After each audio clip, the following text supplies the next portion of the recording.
Pessoal, boa noite, tudo bem? Meu nome é Matheus Ramiro. Hoje eu estou aqui para contar um pouco para vocês como foi o desenvolvimento do nosso projeto, que é um robô ao longo desse semestre. Foi um processo bem longo, bem complicado, e hoje eu conto um pouquinho para vocês como foi esse desenvolvimento. Aqui eu coloco do lado o nome e a foto dos participantes, dos integrantes, que foram os grandes responsáveis pelo desenvolvimento e aplicação desse robô. E a meta dele era que a gente conseguisse subir uma árvore, uma dessas três árvores aqui. Então é isso. Ao longo desses últimos 6 meses, eu fui gravando vários vídeos para a gente poder ir acompanhando o desenrolar do robô. E então, desde os esboços até a impressão 3D, que foi um processo bem chatinho, vocês vão dar uma olhada. E vocês vão podendo ir acompanhando tudo. Vale ressaltar que eu vou colocar a data aqui. No momento que eu estou gravando esse vídeo, a gente precisa entregar o robô semana que vem, no caso, dia 5 de dezembro, se eu não me engano. E agora eu estou montando tudo aqui para vocês, tá bom? Obrigado e aproveitem o vídeo. O primeiro passo para o desenvolvimento do nosso robô seria entender quais são as ferramentas que ele deve possuir, ou seja, quais são os mecanismos que vão ser utilizados para que eles possam subir a árvore. Então, o sistema elétrico, se ele vai ter algum tipo de garra, porque assim, ele não pode danificar a árvore, ele não pode saltar. Então, com essas restrições, acaba ficando um pouco mais complicado da gente conseguir desenvolver o robô. Mas depois disso, a gente marcou um momento para fazer e organizar todas as nossas ideias para conseguir já começar a montar no CAD. O que eu posso dizer do processo criativo do robô é que sempre houve muita concordância entre o pessoal do grupo. A gente sempre imaginou a mesma coisa, sabe? Mesmo que o design tenha mudado muito, tivemos várias versões, principalmente nos croquis, né? A primeira versão, os primeiros desenhos do robô, do que a gente pensava. Então a gente primeiro tentou se basear no início, né? O que seria uma estrutura inicial para comportar tudo que a gente pensava. Os principais meios de subir aquela árvore. Então, o que a gente precisava para comportar uma garra? Então, a gente começou a pensar nisso e o segundo ponto crucial para a gente conseguir desenvolver esse robô foram todos os graus de liberdade. Pensar desde o primeiro desenho e sempre exemplificar todos os graus de liberdade que a gente precisava ter. Então, a gente quebrou o robô em mecanismos, a gente não olhava, a gente conseguiu dividir a ideia original do nosso robô em vários subtemas assim de mecanismos e cada um ficou responsável por projetar cada um desses mecanismos, seja a garra, o sistema de movimentação de translação do robô. Uma das garras a gente decidiu que ela ia ter que se movimentar com translação, então esse tipo de mecanismo, como que a gente ia fazer isso, ou até mesmo como que a gente ia fazer o robô se tornar articulado, quantos graus de liberdade a gente ia precisar para essa articulação, como que a gente ia projetar essa garra, como que a gente ia transmitir essa potência. Então, desde que a gente vem acompanhando nossas aulas dessa disciplina, a gente sempre pensava em como adaptar isso para o nosso robô. Então, transmissão de potência, como fazer esse tipo de cálculo, quais engrenagens a gente usar. Então, a gente precisou sempre projetar isso do zero para tudo se adequar ao que a gente queria, ao que a gente imaginava nos desenhos, né? Então, principalmente a garra, a gente precisou desenhar as engrenagens ou até mesmo se basear na aula de engrenagem intermitente para poder desenhar esse tipo de engrenagem de movimentação. Para articulação, a gente também usou duas engrenagens, mas a gente principalmente se baseou na nossa aula de eixos para a gente conseguir fazer essa articulação em uma das direções, né? Em um sentido de rotação.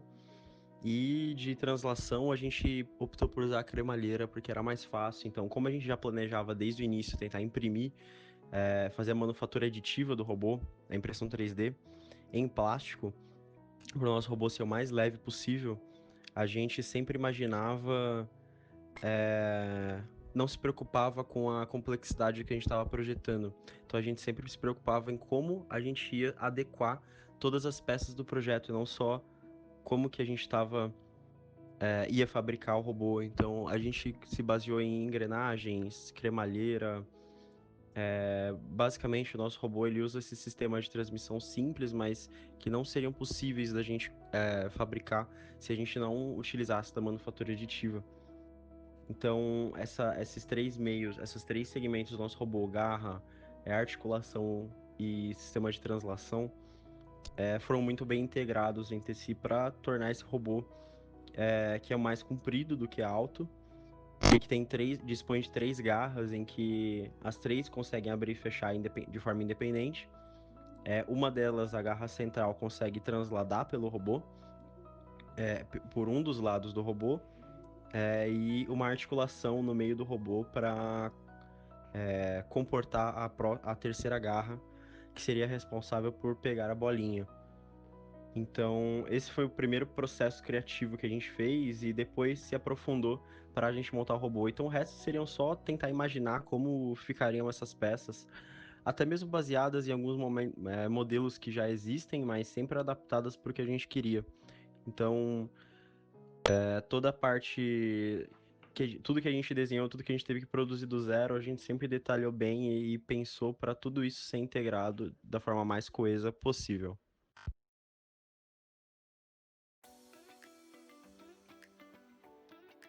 Depois dessa aula de expressão gráfica que eu cheguei em casa, a gente desenhou no papel mais ou menos quais vão ser as ideias para o nosso robô. Então agora com todas as ideias montadas e que o Victor já comentou aí, a gente vai começar a desenvolver no CAD. Então a gente vai jogar no computador e aí modelar esse robô para conseguir futuramente começar a imprimir ele 3D e o sistema elétrico. Bom, então após isso, começou um longo desenvolvimento do robô ali no CAD. Um processo que demorou meses. Vale ressaltar que todo mundo tinha o Fusion online juntos, então cada um ia modelando um pedaço da peça, alguns foram inspirados em alguns modelos da internet, então todo esse robô ele foi sendo construído junto ao longo desses últimos 6 meses. Eu agora no final mostro para vocês, a galera decidiu não gravar muito sobre, até porque estava bem corrido, mas aqui eu mostro para vocês agora algumas das imagens que foram montadas ali no CAD do robô. Então realmente muito interessante, e agora só faltava lançar lá na impressora 3D para dar tudo certo. Mano, dá uma olhada, parece que vai dar certo, mano, vou deixar aí. Tem que imprimir um minutinho.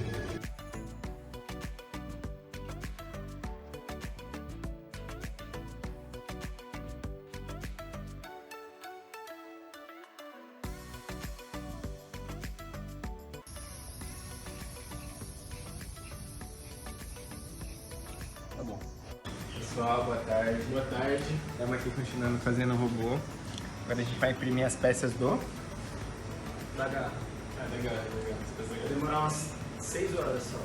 Bacana. E o Matheus vai ficar te chamando o tempo todo. Ele vem. Fazer uma timeline. Nossa, pior que era da hora.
Para fazer todas as peças do robô, a gente pensou em utilizar a impressão 3D, já que a gente tinha infraestrutura para fazer isso e o conhecimento a gente ia adquirir ao longo do semestre, né?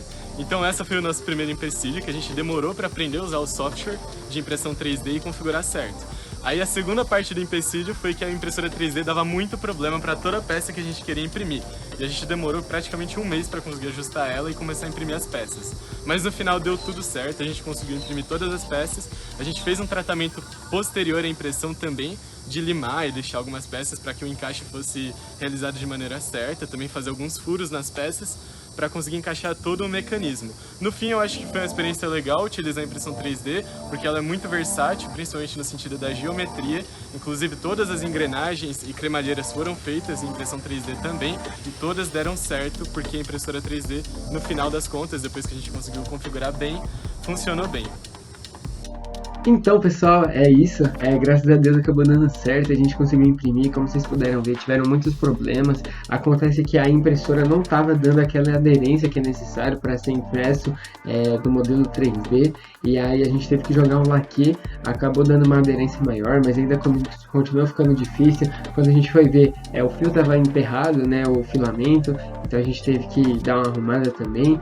E acabou que deu certo. Eu vou passar algumas imagens, alguns vídeos do nosso robô físico realmente pronto. Aconteceu que a parte elétrica acabou ficando um pouco cara, a gente explica melhor um pouco mais pra frente, mas muito obrigado aí a todos que assistiram, uma ótima noite e um ótimo dia, até mais.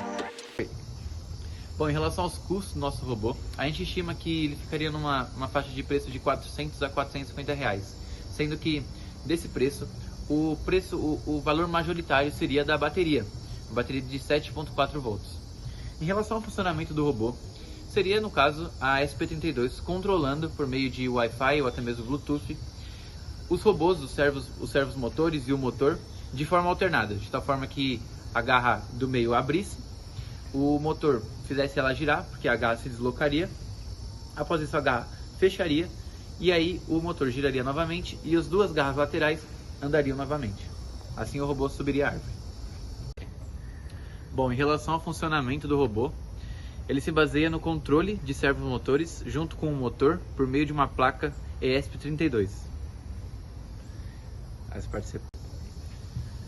Bom, os componentes que a gente utilizou foram uma placa ESP32, 5 servos motores, um motor DC, uma bateria de 7.4 volts, um módulo, no caso a gente usou o L298N, que vai servir para controlar o nosso motor, e também um regulador de tensão LM2596. Alguns componentes auxiliares que podem ajudar na montagem desse robô são placas protoboards, e nesse caso a gente usaria mini protoboards, jumpers também e uma chave liga e desliga. Trazendo um diagrama mais geral das ligações que nós faríamos no robô, primeiro, na nossa SP32 usaríamos 5 GPIOs para conectar os servos. Após isso, também usaríamos 2 GPIOs para controle do nosso motor.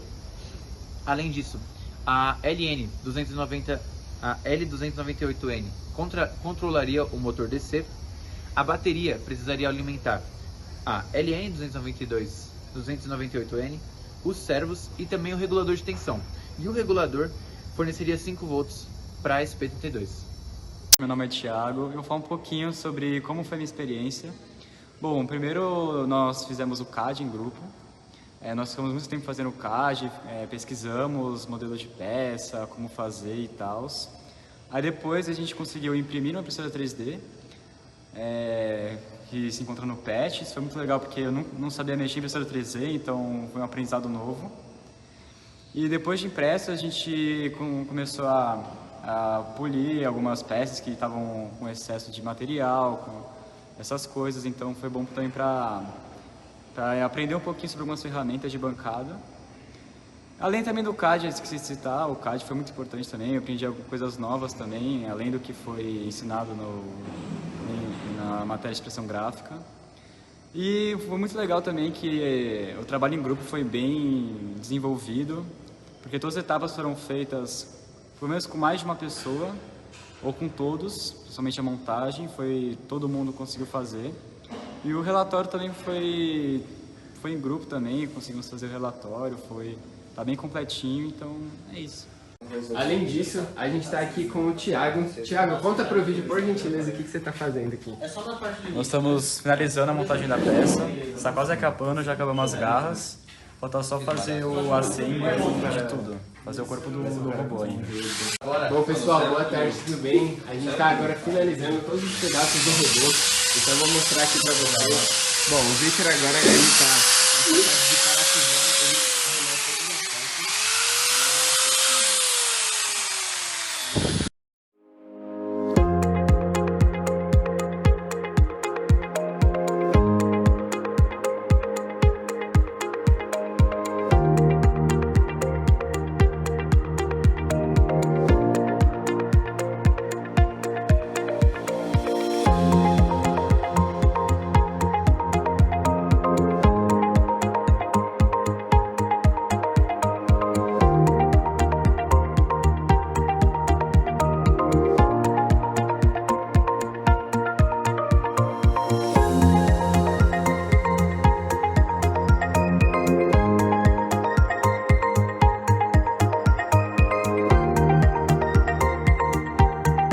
pessoal, então a gente tá aqui no PET, né? Hoje foi um longo dia de trabalho. Finalmente agora o robô tá pronto, então vou mostrar pra vocês como é que ele tava ficando. E agora a gente vai começar aqui. Bom pessoal, então agora nosso robô finalmente finalizado. Como vocês podem ver aqui, Aqui está o mecanismo das garras, então se vocês verem bem, ó, ele abre e fecha todas as 3 garras dessa forma. E além disso, seu sistema de articulação, que ele possa ficar em mais posições. E ainda assim o sistema de translação dessa garra, que ele pode se movimentar desse jeito. Se alguém quiser comentar. alguém vai falar de necessidade? Acho que é isso. Então, Pausa. o robô ele seria controlado por uma placa SP32 e dessa forma cada garra dele receberia um servo. Então seriam 3 servos. Além disso, ele teria mais 2 servos controlando a abertura dessa sua garra articulada.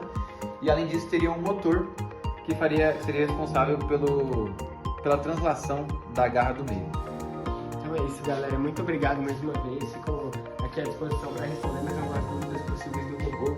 Então, muito obrigado e uma ótima tarde. Valeu, tchau, tchau. Valeu! Valeu!